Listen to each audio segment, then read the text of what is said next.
Thank you. This is a different one.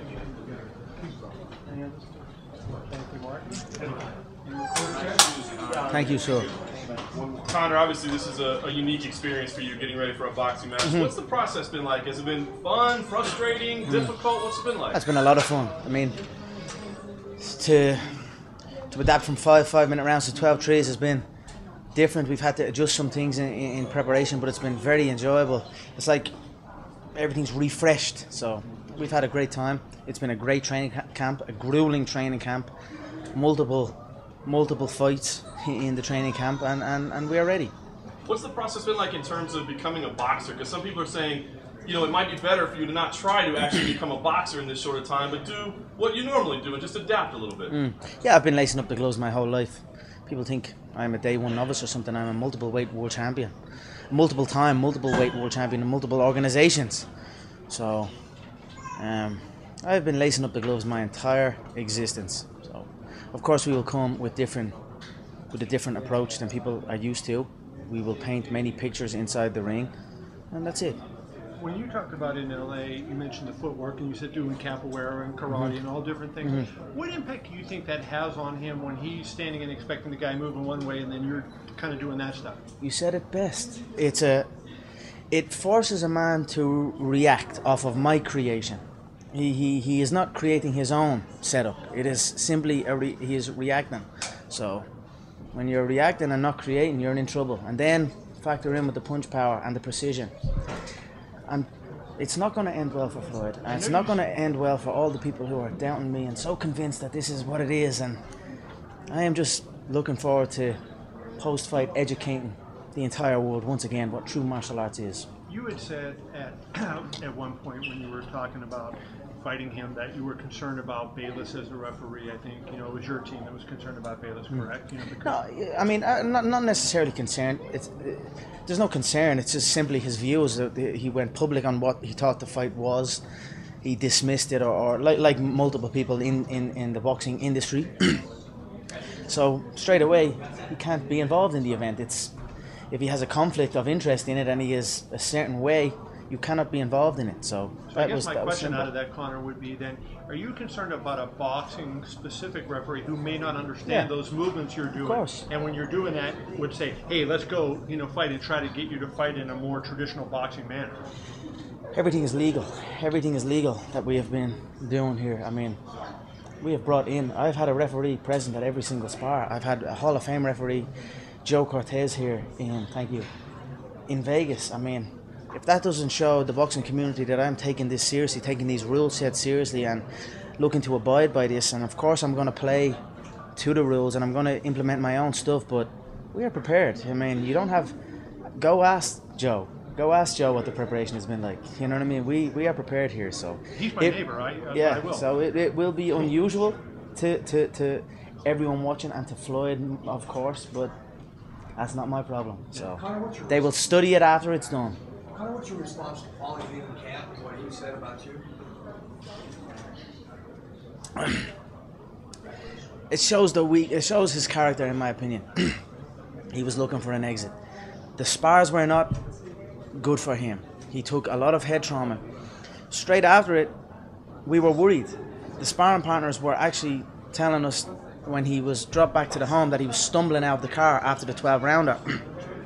He was knocked down. He was flattened against the ropes. Multiple times the ropes kept him on his feet. We were worried about him. We thought the worst was after happening. You know what I mean? He was certainly badly concussed. And then he just got out of there and went running. And I don't know. I mean, I don't mind Paulie. He came in. He spoke a hell of a game previous. Very disrespectful to the skill set. Very disrespectful to the discipline. But no matter what a man says, if they show up and try to answer that and try their best, you've got to give respect, and that's what happened. He showed up, he tried his best. It didn't go his way. He got his ass whooped, he got his pride dented, and then he wanted a way out. What better way for a guy like him to exit under a load of questions and mysterious, you know what I mean? So under a load of questions. So what's your response to the way he says you've been treating your sparring partners as far as the house they're staying at? I think it's ridiculous. I mean, we have multiple houses over here. He can say what he wants. The guy is a mouthpiece. I don't know what else to say. He came in, he got his ass whooped, he got his ego badly dented, and that's it. I mean, we sent the footage of the knockdown, we sent the footage over, and I don't think they are refusing to show it. So he was flattened. What can I say? He got his ass whooped. But I like the guy. He's all right though. He's kind of like a lovable mouthpiece. Do you know what I mean? But he's all right. You know what I mean? So, but it did not go well for him. So, Well, Conor, when I was hearing all the stuff he was saying, I was like, it's concussion talk. The man is badly concussed. I mean, look at his face. He was bust up bad. As far as the images that got leaked, let me clear this. I didn't leak no images. The image I leaked and the image I released, the only image I released was the original one where my hands were behind my back. And that was in response to the comment where he said, he went on a big quote, and one of the comments in the quote was, I will beat him with one hand tied behind my back. So I released one picture with me whooping his ass with both hands behind my back. No connecting to the face shots, no him getting slapped around the ring, nothing like that. After the second one, he went on his world tour, or after the first one, he went on his world tour and came back. He got his ass whooped and he got dropped. One of the pictures got leaked. I don't know how it got leaked. When I found out, I pulled it back. Obviously the internet, it blew up, and then he had such an ego about it and so much pride, and then he went running.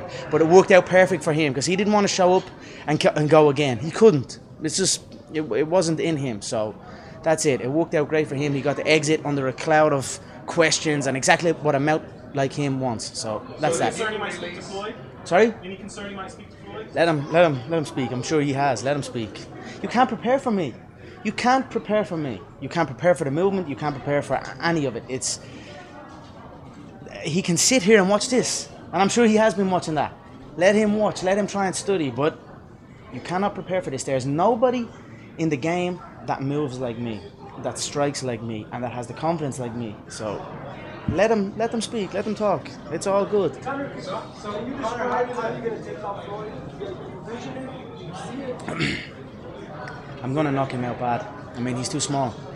I know he's fast. I know he's got good reflexes. I know he's experienced. I don't care. I hit you, you fall, and that's it.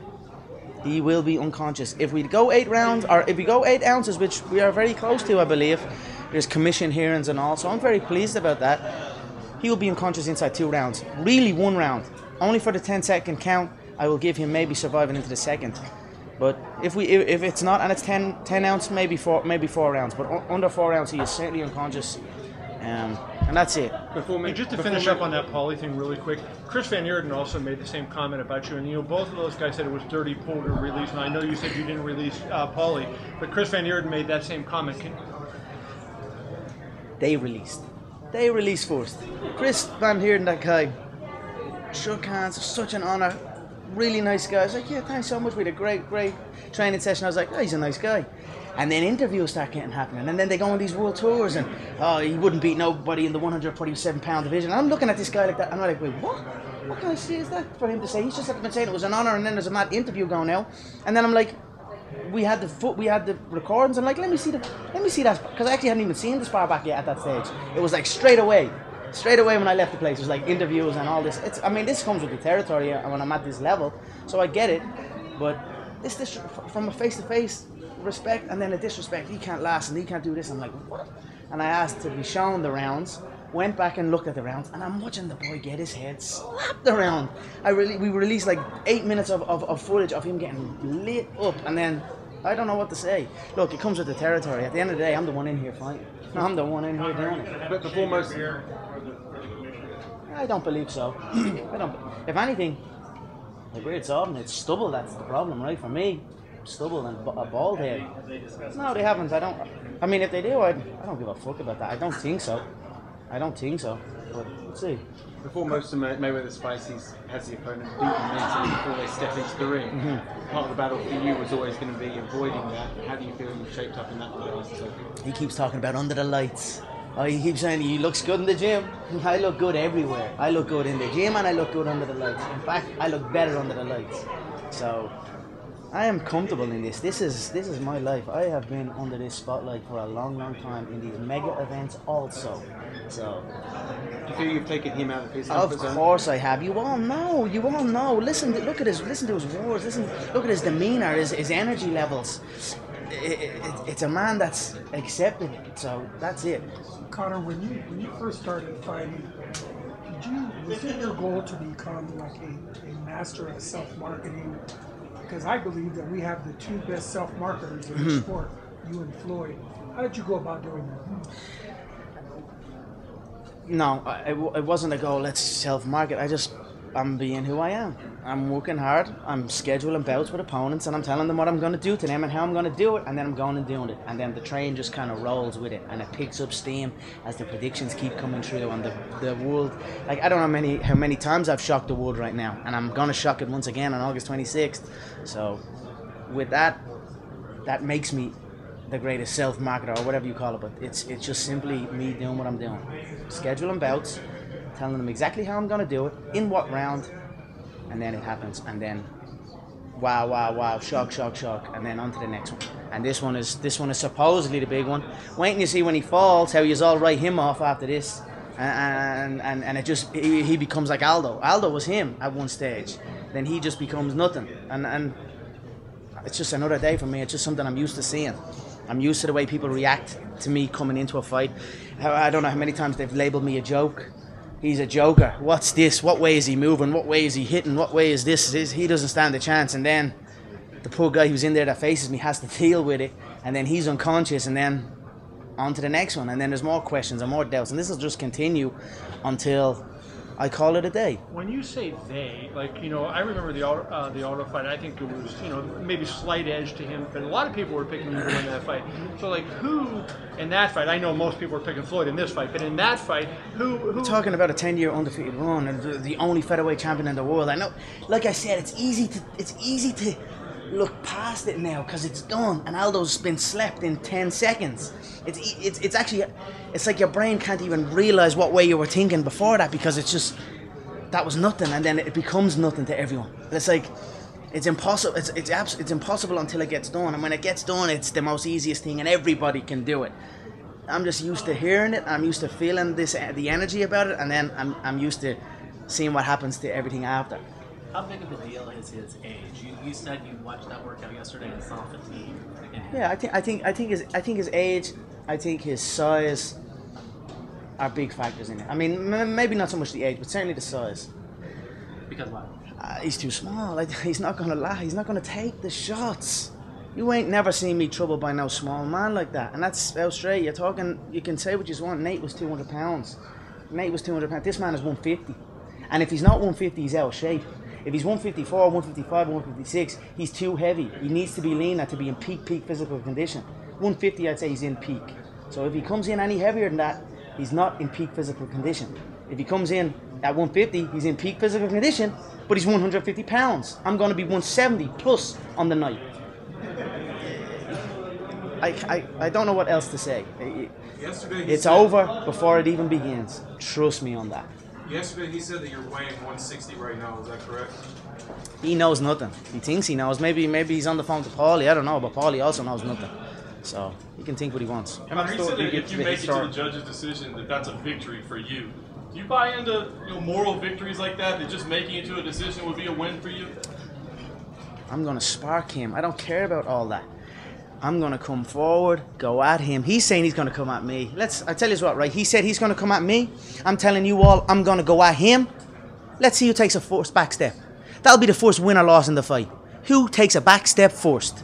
So you can all sit there ringside and watch it and say, okay, Floyd took a back step first. That's the first defeat of the fight. So there you go. We'll see what happens on the night. How much thought do you give to the historical aspect of this fight? I know the fight's very close now, but do you think about this? This is history. This is never before been done stuff.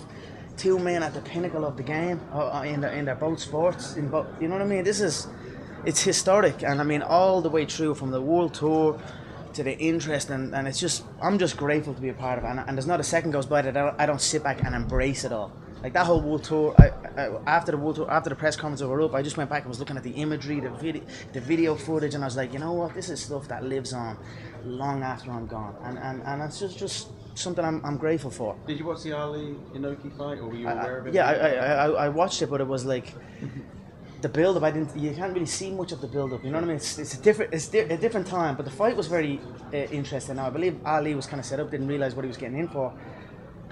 But that was similar, you know what I mean? Although Ali was going for a mixed rules bout, it wasn't him calling Inoki into his game, so respect to Ali on that one, you know what I mean? That shows his character.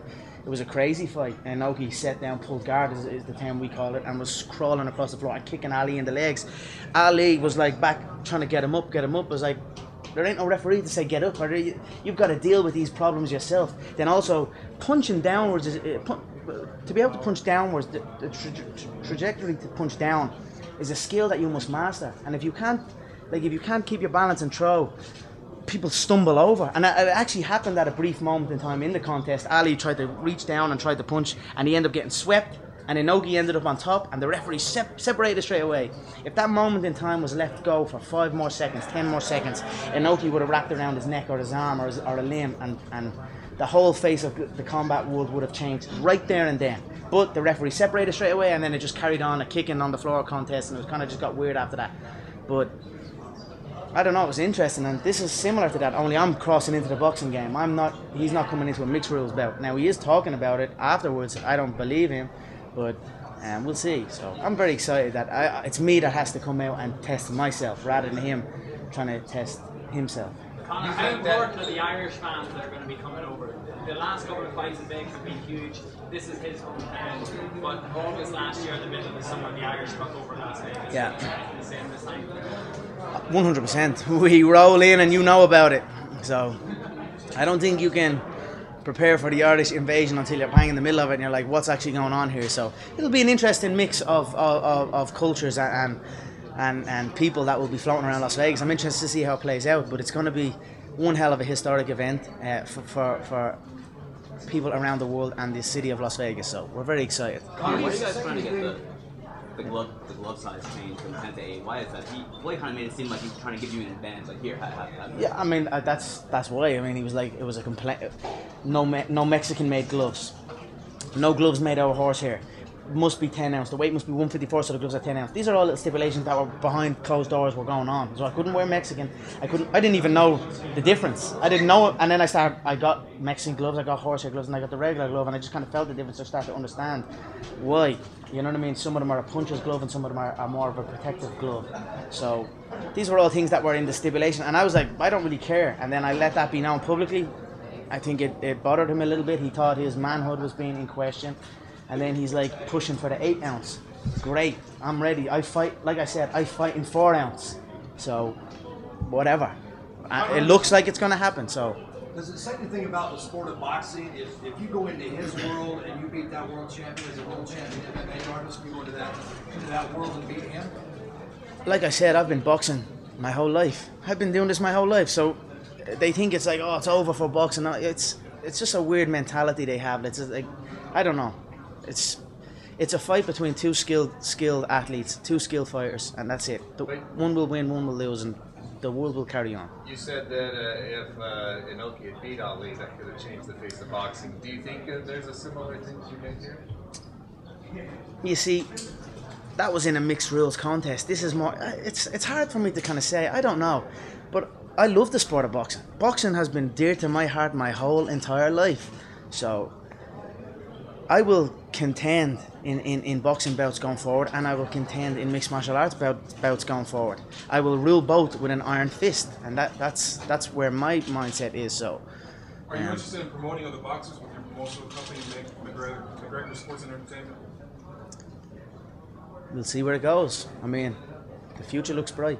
So you're viewing this as more than a one-off, then? You intend to continue competing in boxing as well? I will certainly contend in both sports. Yes, I mean.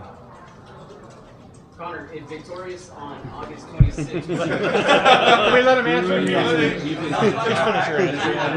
I mean, I could say, hey, you're afraid of a real fight, motherfucker. Get over here. If you want to fight me, fight this. But I will have fun. I mean, I like it over this side. It's good. The build-up is good. The preparation is good. I love the sport of boxing.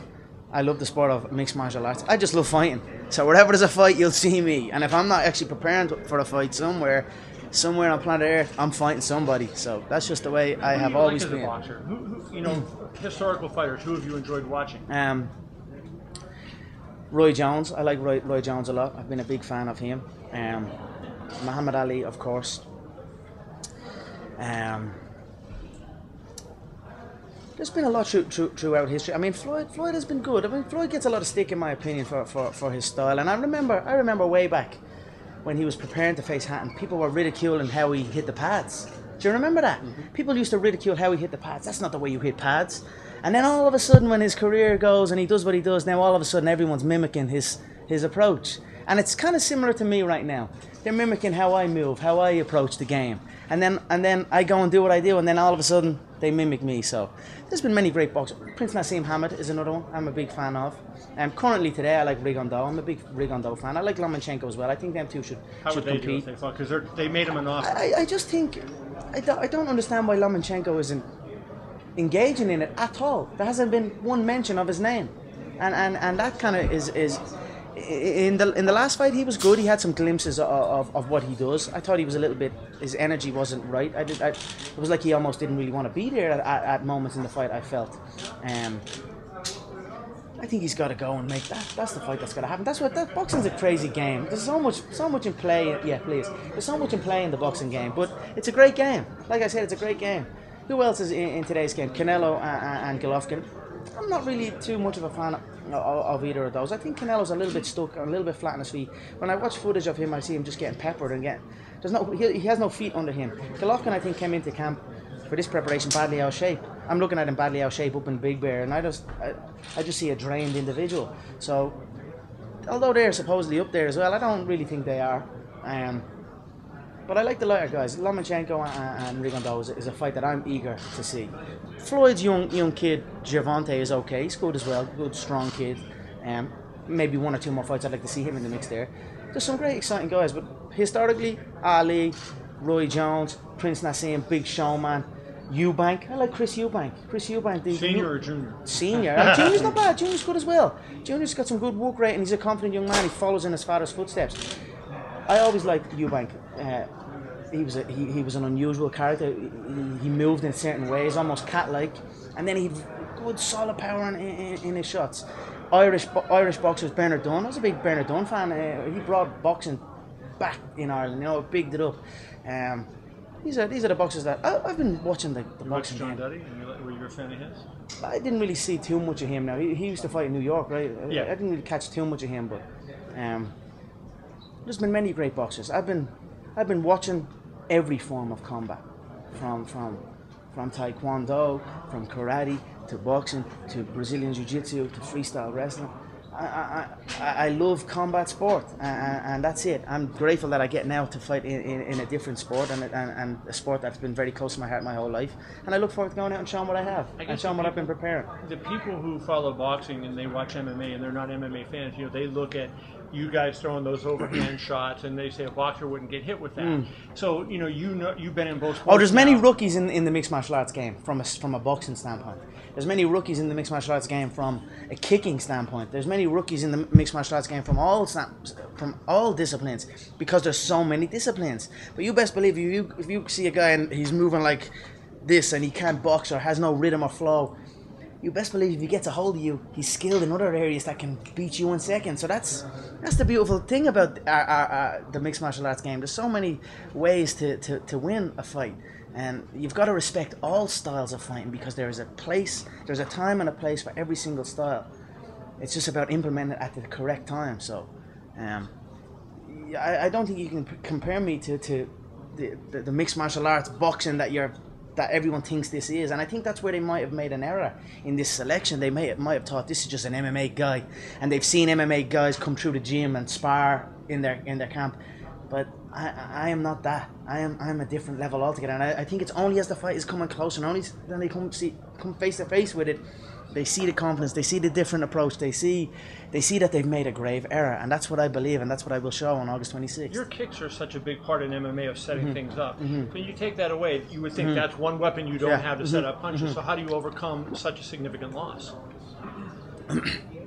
Like I said, I've been boxing a long time. They all try and close the distance. They all try and get a hold of me. They try and always close the gap. And make no mistake, Floyd is going to try and close that gap as well, because that's all he can do. He's going to try and close that gap and pray that I fatigue. Pray that the movement stops and he can get a hold of it.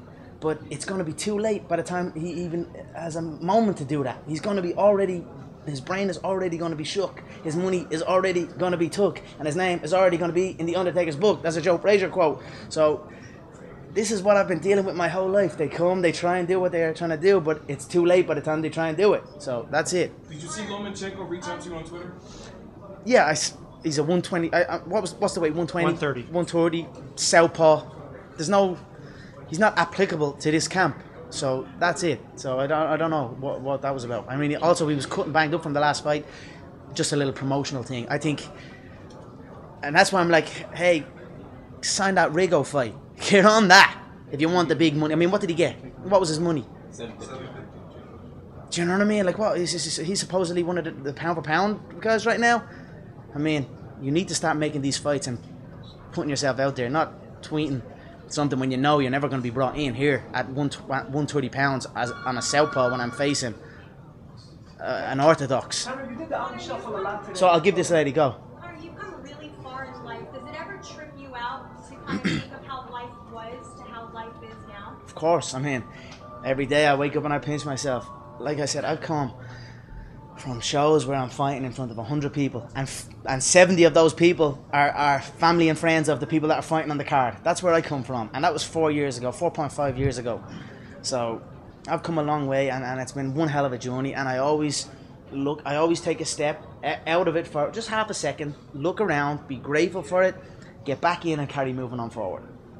Was this fight part of the plan? Who are in the, maybe where you were at one point and have a big dream but don't think that it's possible, what do you have to say to those people? Keep believing in your ability. Keep showing up and working hard. Look around everyone that's with you right now and celebrate them. Don't look around everyone that's with you right now and be like, I've got to go somewhere else. Because that's the mindset with a lot of fighters, I feel. They're always like, I've got to go here to get this training, or where I'm at is not good enough. Where I currently reside is not good enough. I've got to move to America. I've got to move here. I've got to do this, do that. And what that is, it's just from me looking at that, it's just a sign of a weak-minded fighter. You've got to put your feet down and believe what you're training and grow as a team, as a unit. It's exactly what I have done with my team. I haven't brought nobody outside in. No, but let's say I reach out to one of these boxing guys, it's like they don't want me to win anyway, and it's like it's just a different energy. The only thing I wanted to brought in was people ready to fight, people that come in here, let's fight, and my team stays my team. It's been the same thing. Of course, it's a different discipline now, but fighting is fighting, and we are true masters at fighting. That's it. We are a different breed when it comes to fighting. We understand it clearer and more precise than anyone on planet Earth. And that's my belief, and that's the belief that young fighters should have in their hometown coaches and their hometown people and their roots. And that is the secret to success. You celebrate your surroundings and you will succeed. You don't and you run away, you're not only are you running away from your team and your people, but you're actually running away from yourself. And you're just another guy in another guy's gym. Do you know what I'm saying? You're not the guy in that gym. You're just a tour. You know what I mean? You're just a tourist. Kind of Pacquiao called you out. Mikey Garcia wants to fight him. Who would you want to fight in boxing? I mean, you're facing Floyd now, but if you could line up some fights. None of them really. I mean, Pacquiao wouldn't be a bad one because he has a name. I don't. Look what happened to him in that last fight. He got mauled. He got absolutely mauled in that fight. People were crying. It was like big robbery. I didn't see no robbery in that fight. I saw a man that just got mauled in a fight. So none of those names interest me at this present time. Like I said, I'm facing the god of boxing at the moment. This is supposedly the god of boxing, and he could have stayed the god. He could have rode off 49-0. Instead, now I am here, and now I am the god of boxing. So that's where I'm happy where I'm at right now. We'll see what happens after. We'll see how current fights take place. Then also I've got multiple world titles that I must defend back in the Ultimate Fighting Championship. Options are a beautiful thing in the fight game, and boy do I have many.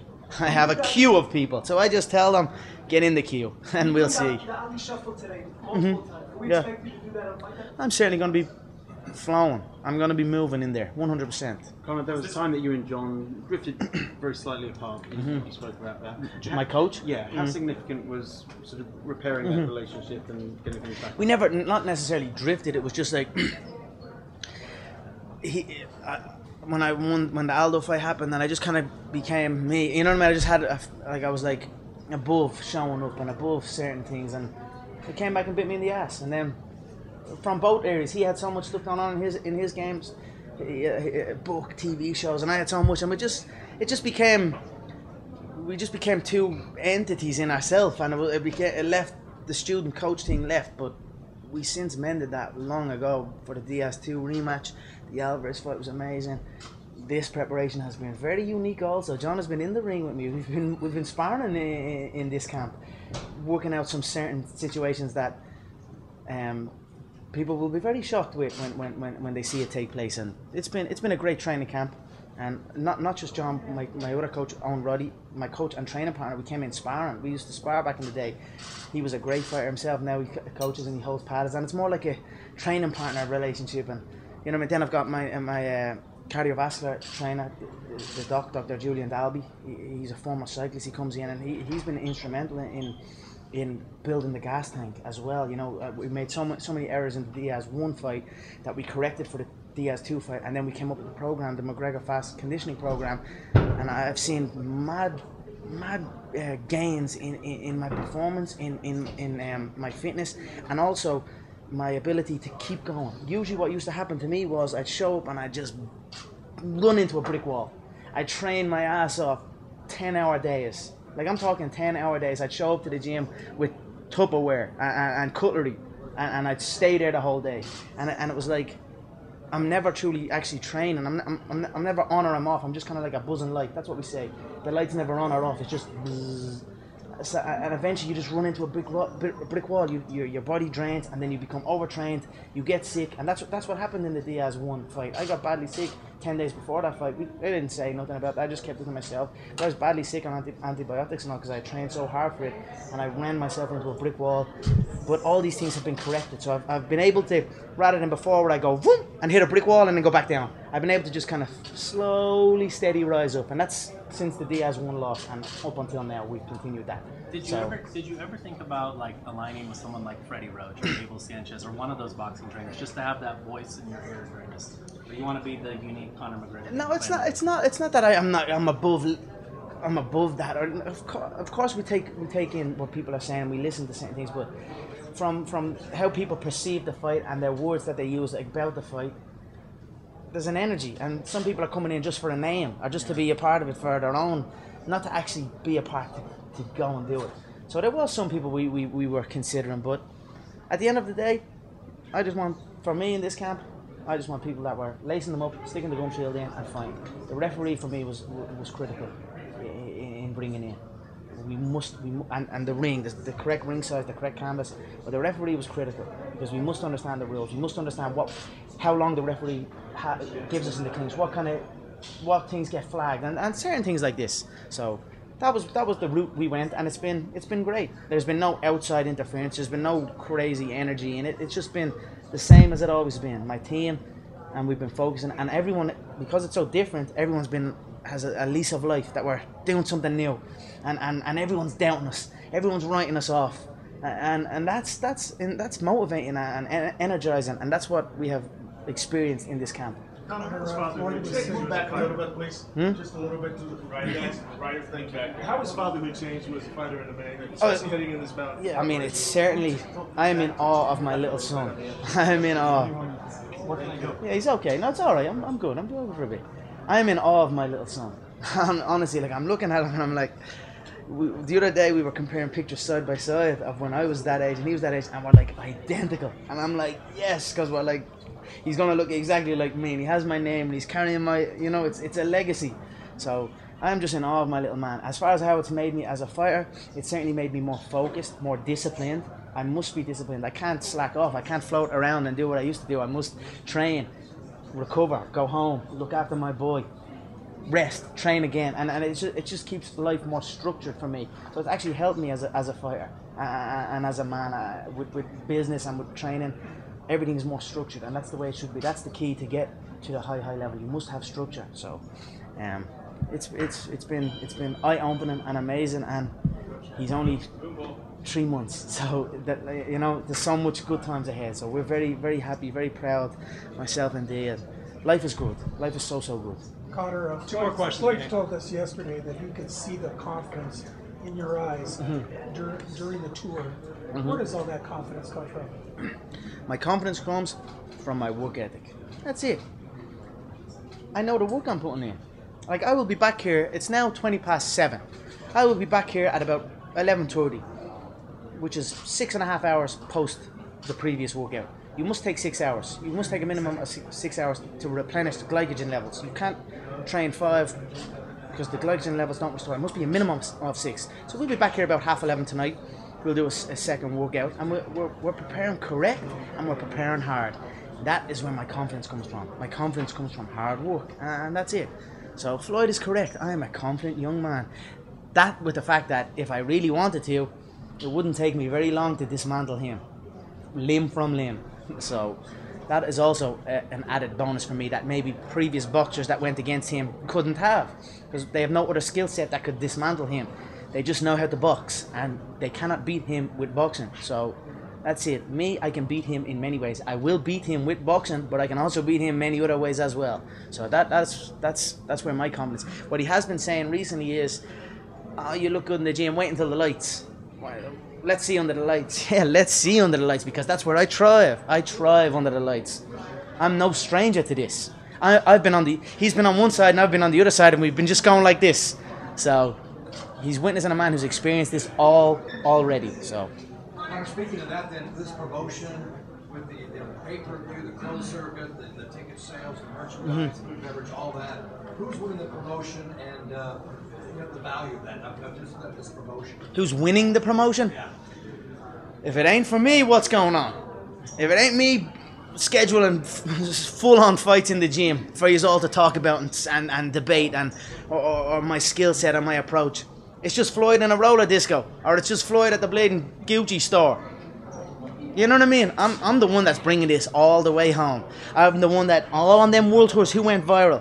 I went viral multiple times in that world tour. The fuck you suit, the mink coat, the money. Even he tried to throw the money on, and it was like, I went viral because the money, it was like it was raining money above me. So, it was, it's been all me, and that's it. And I will collect every single dot of this. I am in on everything. The food, beverage, the gate, the pay-per-view, the whole lot. When this fight is done, I will sit back, I will collect my show money, and then I'll go start counting everything else, and getting into that 100 million range, and taking what I'm owed. And then we will see what's next after that. 100%. Of course it will. It will break all records, gate and pay-per-view. You've been branded in the media as entertaining, whereas Floyd's been branded as arrogant. Why do you think that is when you guys have pretty similar personas? I would say it depends what media you're listening to. I've been called arrogant as well. I've been lambasted multiple times by the media, and as has he. This is just the nature of the business. I think we've both received it, good and bad, at an equal rate. So that's it. We are going to go in and we are going to fight, and we'll see who the better man is on the night. Thanks, guys. Last question. Yeah, maybe. All right, thanks so much. I appreciate it. Thank you. Thanks so much. Thank you. Yeah.